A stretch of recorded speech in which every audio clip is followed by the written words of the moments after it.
Playdates, fun way to learn and socialize.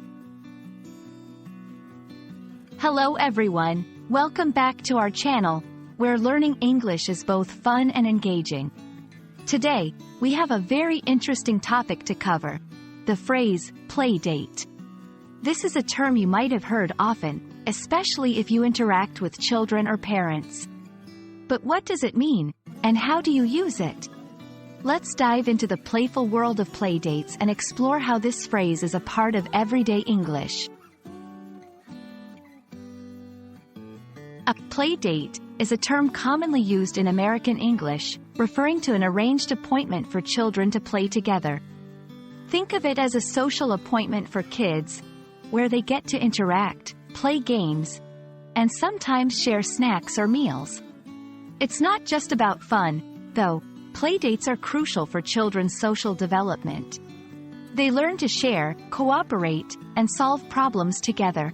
And guess what? While kids play, parents or guardians also get the chance to socialize and network. The concept of a playdate has been around for quite some time. It started gaining popularity in the 1970s and 1980s as more families had both parents working. Organizing playdates became a way to schedule time for children to play together deliberately. It reflects the busy lifestyle of modern families, where such interactions need to be planned in advance. Now, let's get practical. How do you use playdate in everyday conversation? Here are some examples. My daughter has a playdate with her friend from school this Saturday. Can we arrange a playdate for our kids?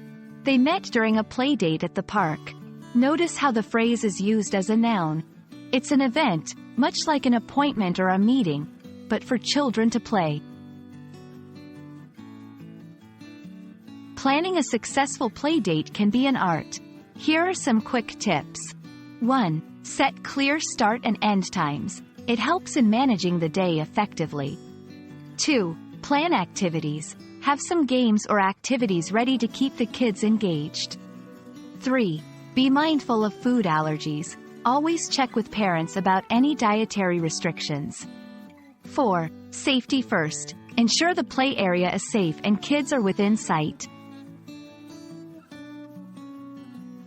It's fascinating to note that the concept of playdates might differ around the world.